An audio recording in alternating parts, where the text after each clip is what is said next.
Hello! Hello! You probably clicked on this video because you want to know what electric unicycles are. So basically these are electric rideables that are self-balancing. So if I turn it on, it now tries to balance by itself, and you basically control it by leaning forward to go forwards and leaning backwards to go backwards. Oop. There's actually quite a bit I want to explain here, so why don't you just join me?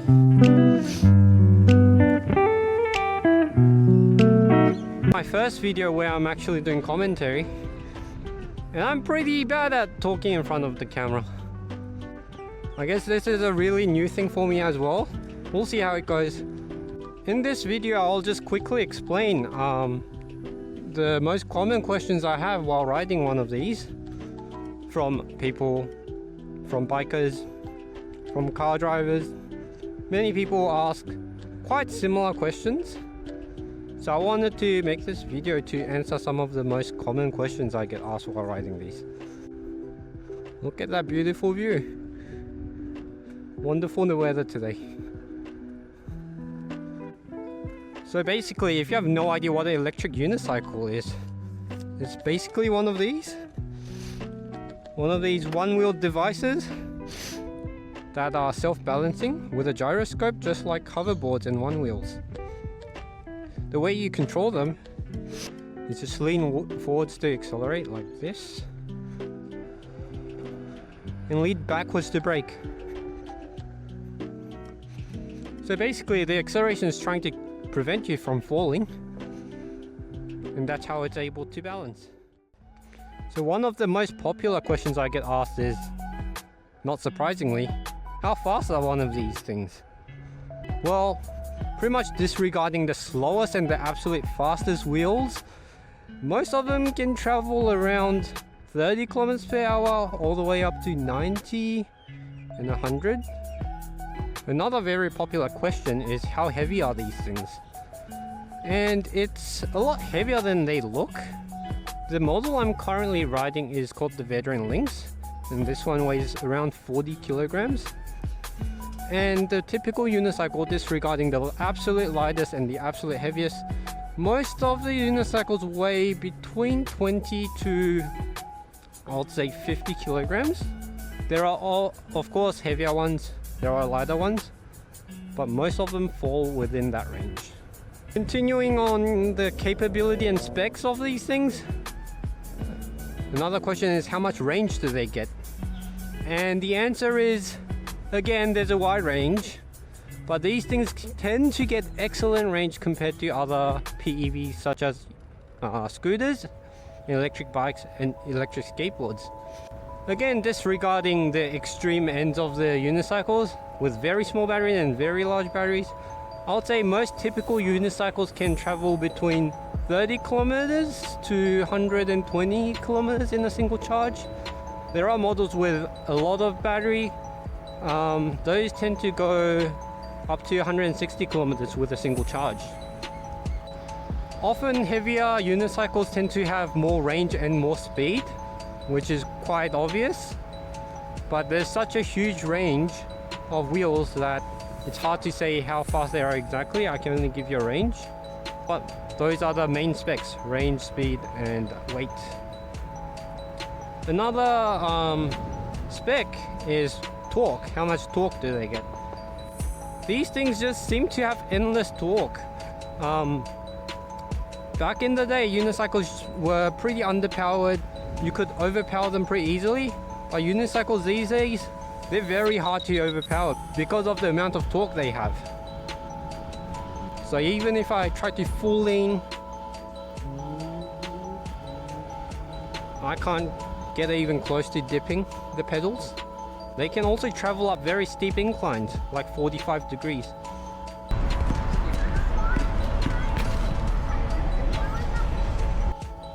Another common question is whether these things have suspension, and the answer is most of the newer wheels do.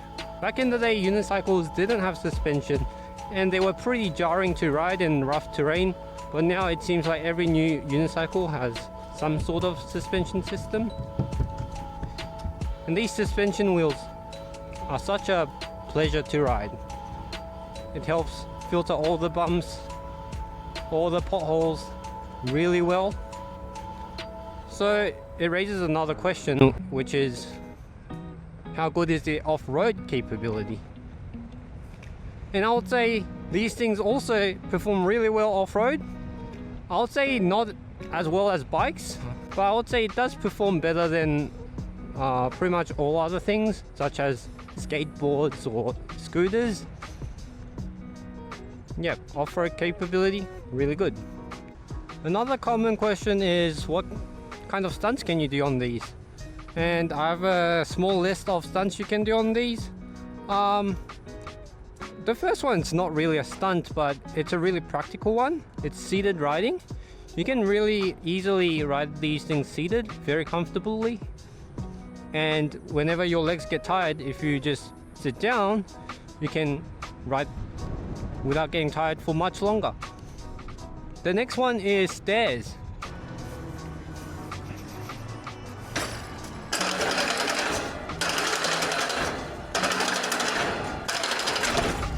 You can ride these things downstairs pretty easily as well, and pretty reliably. It's almost like they're made for stairs. Next stunt you can do, which is quite dangerous, is jumps. Now, not everyone is a jumper, but there are people who send massive jumps on these. They are quite dangerous, but I'll say it's perfectly viable. These things aren't meant for jumps, but you can do it.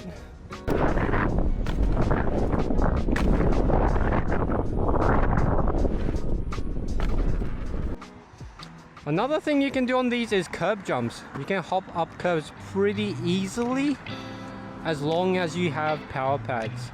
Now, power pads are these things on the side. They're pretty much accessories that help you get more grip on the wheel. And while you're in the air, you can still lock in your feet and have control of the wheel. Another thing you can do on these things is go backwards. Now, going backwards is a pretty difficult trick, but these things can travel just as fast backwards as well as forwards.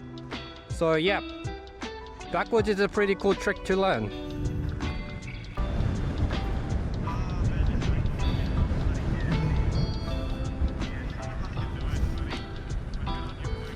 Another stunt or trick you can do on one of these things is spins, which I cannot do, but there are people who perform awesome stunts and spins.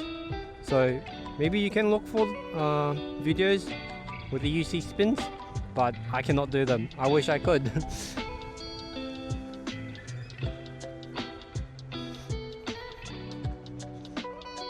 Another fun little stunt you can do is riding no legged while seated like this. And I think this looks pretty comical. This is a fun little stunt you can do.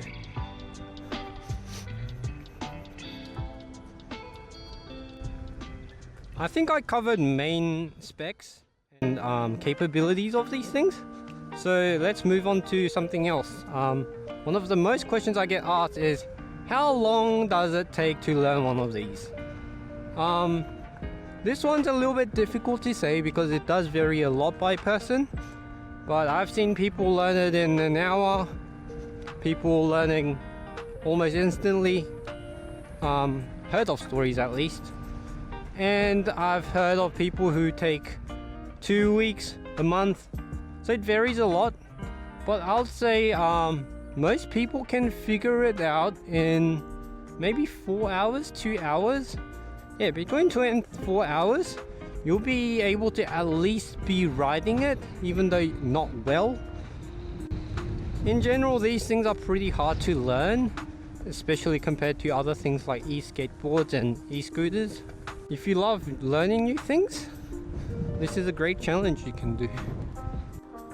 By the way, if you're wondering what this floating thing is on the camera, it's the microphone receiver. Unfortunately, the receiver's quite big, so it doesn't fit between the blind spots of the 360 camera. That is why you can see it. That's a little bit unfortunate. I'm sorry if it's bothering you, but yeah, if I want to use this microphone, I kind of have to use it. Although Bluetooth does work, but it does tend to drain the battery much quicker and the audio quality isn't as good. So yeah, for now this will have to do. One other question you might be asking is, what happens if you go too fast over the limits of the motor and the motor cannot keep you upright anymore? Yeah, as you can probably expect, you will kiss the concrete. If you go too fast, the motor won't be able to provide the acceleration to keep you up and you will go down. But there are safety features to prevent you from doing that. First of all, when you are up in the upper limits of the motor, the device will beep to let you know it is close to the limits of the wheel. So as long as you are respecting the beeps and not pushing your wheel past those beeps, then the chance of you cutting out is pretty low. Also, newer wheels these days, they're so fast that it's actually really difficult to cut out even if you do try. Unless if you're a very heavy and very hard rider, then you probably can. But still, it doesn't happen as often as you think. There are cases where the device malfunctions and cuts out. If you search on the forums, there are cases where it cuts out for no reason, even if you're not going that fast. And that is truly scary. But again, that is pretty rare. And most cases you can assume this will hold you upright. Another question I get asked a lot is, when I jump, how do I stay on the wheel? How do I not fly off? It's simple, it's just these physical power pads. And these are pretty much essential if you want to ride these in any kind of performance way. Another accessory is seats. Usually seats, you have to buy them separately. I have a DIY seat, but this is really comfortable. So if you want to sit down on your wheel, it's worth investing in a good seat. But yeah, pretty much seats and power pads are the most important to accessories. Now I can dive deeper into settings and customizations, but I don't really want to dive into that in this video because they are pretty tedious and you can only really know how it feels if you actually ride them. It's quite difficult to explain all the settings if you have no experience on the wheel. Another major question I get asked very often is, how much do these things cost? As I said, there's a wide range. They can cost anywhere between around $1,500 to $6,000, I would say. Again, there are cheaper ones and there are more expensive ones, but majority fall within that range. You might be surprised to hear that one of the cheapest ones are $1,500. So the entry price for this is pretty high compared to scooters, where you can get a cheap scooter, electric scooter, for $200. But yes, these things, if you want a decent one, you have to invest at least, at minimum, $1,500 in my opinion.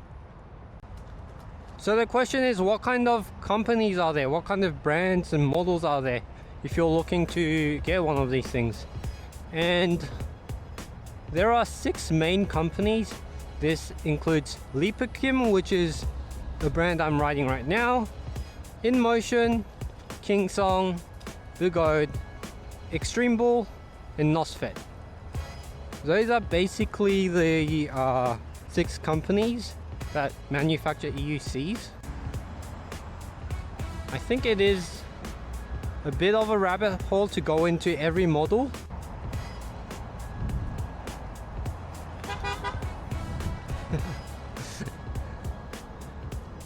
Now another major question I get asked is, are these things legal to ride? And here in Australia it does vary by state, but currently in New South Wales it is not legal to ride EUCs in public. It's quite unfortunate because these things are great to travel, great fun, but yes, it is currently illegal to ride them in New South Wales. I think it is legal in Queensland and maybe more of a grey area in Western Australia. I also think it's legal in South Australia, but yeah, most states it's a grey area or illegal. New South Wales is actually one of the worst states in Australia to ride one of these things, because I think they have one of the strictest rules for these. Pretty much if you get caught riding one of these by the police, they will treat it as a motorcycle and slap you all the fines they can, as if you were riding an unregistered, uninsured motorcycle on the bike path. In my opinion, that's pretty ridiculous, and there have been people being fined anywhere between $1,000 to $3,000 while riding these. I know a few people myself who have been fined while riding one of these, also e-scooters as well. So that's pretty sad.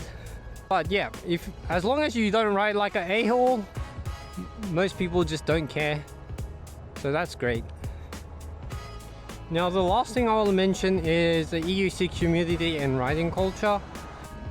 There are many EUC communities around the world. These things are pretty big in the US.